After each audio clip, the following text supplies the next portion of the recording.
ఓం నమః శివాయ. కార్తీక మాస విశిష్టత.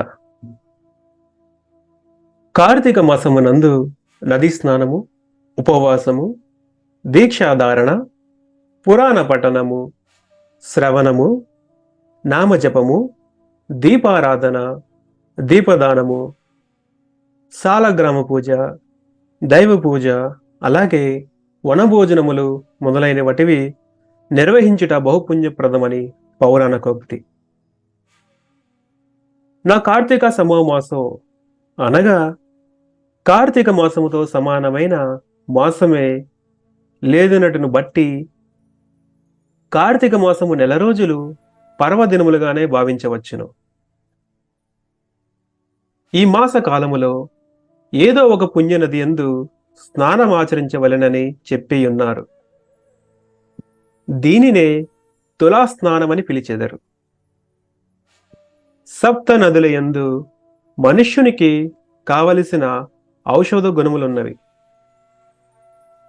శరదృతువులో 2వ నెల కార్తీక మాసము. ఈ మాసములో సూర్యుడు తులారాశిలో నుండును. అందుకే ఈ మాసమును తులామాసమనియు, ఈ మాసములో ఆచరించు నది స్నానమునకు తులా స్నానమని పేరు వచ్చినది.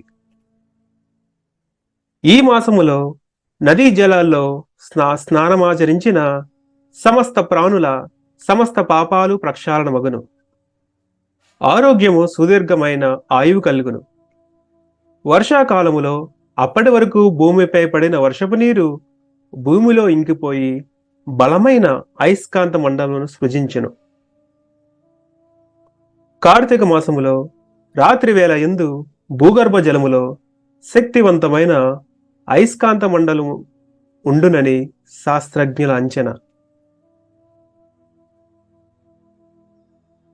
అందువలన చీకటి ఉండగానే అనగా బ్రహ్మి ముహూర్తములో నదీ ప్రవాహంకి ఎదురుగా ఉదర భాగం వరకు మునిగి ఉండేటట్లు సుమారు 15 నిమిషములకు తక్కువ కాకుండా స్నానము చేసిన ఉదర సంబంధమైన వ్యాధులు నయమగునని శాస్త్రజ్ఞుల అభిప్రాయము. నదీ ప్రవాహములలో వివిధ ఔషధాల సారం ఉండునని వైద్యుల అభిప్రాయము. అందువలన కార్తీక మాసములో ఆచరించు నదీ స్నానము పుణ్యప్రదమై ఇహపర సాధనమైనదిగా అభివర్ణించబడినది.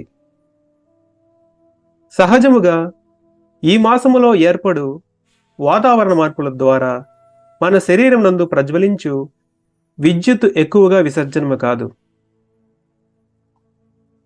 నదీ స్నానం వలన సరియగు ప్రమాణముతో విద్యుత్ విసర్జన జరుగును. అందువలన ఈ మాసమున జనించు అనేక అనారోగ్య పరిస్థితులను కార్తీక మాసములో ఆచరించు వివిధ పుణ్య కార్యక్రమాలు చక్కబరుచును. కార్తీక మాసమున పగలు తక్కువై రాత్రికాలము ఎక్కువగా ఉండును. చలి ఎక్కువగా ఉండటచే మానవ శరీరం నందలి ఉష్ణోగ్రతలో కొంత తేడా వచ్చును. అందువలన కొన్ని అనారోగ్య పరిస్థితులు ఏర్పడతాయి. వీటిని పరిహరించుటకు సాయం సమయములో తైల దీపములు వెలిగించాలి. ఇందులో నువ్వుల నూనెతో దీపారాధన ఆరోగ్యానికి మంచిది. తైల దీపములు అనేక సంఖ్యలో వెలిగించడం వలన ఆ వెలువడు ధూపము వాతావరణం శుద్ధి చేయడమే కాక వాతావరణంలో ఉష్ణోగ్రతను ఎక్కువగా చేయను. బహు సంఖ్యలో గల దీపములు చూచుటకు ఆకర్షణీయమై ఉండుటకే కాక చూచువారి కంటే నరములపై మంచి ప్రభావం చూపించి బలమును పుంజుకుని కన్నులకు చాలా మంచి జరుగును. దృష్టి దోషము పరిహారమగును. అంతేకాక శనిగ్రహ దోష నివారణార్థము జరిపే పూజలలో దానముగా ఇచ్చినది నువ్వులనే. నువ్వులు స్త్రీల రజదోషములు మూల వ్యాధికి మంచిది. నువ్వుల నూనె ఆరోగ్యమునకు మంచిది. ఈ కార్తీక మాసములోనే దీపావళి వచ్చెను.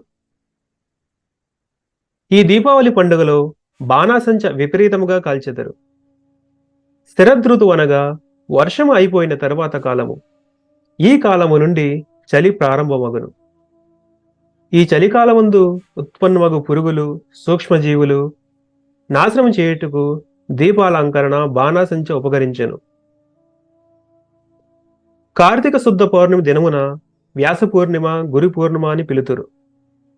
గురుదేవులను స్మరించుకుని వారిని పూజించి యథోచితముగా సత్కరించుట అనాదిగా హైందవుల సంప్రదాయము. ఈ దినమున చంద్రుడు కృతికా నక్షత్రం నందుండును.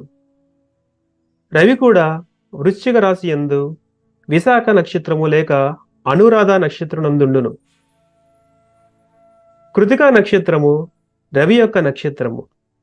ఇది అగ్ని నక్షత్రము. దీనికి అధిదేవత రుద్రుడు. అగ్ని నక్షత్రమైన కృతికా నక్షత్రం నందుండు చంద్రునిచే బహిర్గతమగు కిరణములు మనుష్యుని ఆరోగ్యముపై, అందును మనస్సుపై సంపూర్ణ ప్రభావం చూపును. అందుకే ఈ వ్యాస పౌర్ణిమ దినమందున పుణ్యనది యందు స్నానము చేసి పరమార్థిక చింతనచే మనస్సును లగ్నం చేయుట కొరకు విశేష జపము, రుద్ర జపము, రుద్రాభిషేకము మొదలైనవి ఆచరించడం శుభప్రదమని నియమం చేసినారు.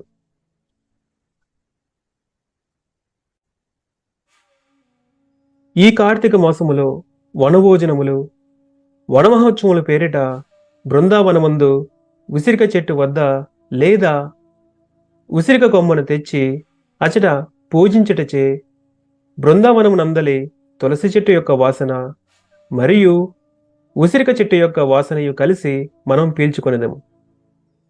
ఈ రెండు సాక్షాత్ సంజీవని వంటివి. దీనితో శరీరములోని త్రిదోషములను స్వాధీనంలోకి తెచ్చుకోవచ్చును. కార్తీక మాసములో ఉష్ణాంశము తక్కువై త్రిదోషములు వికృత పొందును. దీని పరిణామము మానవుని పిత్తకోశముపై ఎక్కువ. శీతోష్ణ సంబంధమైన అనేక ఉపద్రవములు సంభవించును. వీటి పరిహారము కొరకు ఈ నెలయందు ఉసిరికకాయ, దాని ఉత్పత్తులు సేవించడం ఉత్తమం. ఇక ముఖ్యమైనది కార్తీక సోమవారము. ఈ రోజున నదీ స్నానములు, ప్రత్యేక పూజలు జరిపించుట, ఎక్కువగా దీపములు వెలిగించుట చేసెదరు. సోమవారము చంద్రుని వారము. చంద్రుడు మనఃకారకుడు. అందుచేత మనఃకారకుడైన చంద్రుని వారమందు చంద్రుని ప్రభావము మనస్సు పైనను దేహము మీదను ఎక్కువగా ఉండును. అదే సమయమున రవి నుండి సంభవించు చెడు ప్రభావం ఉండును.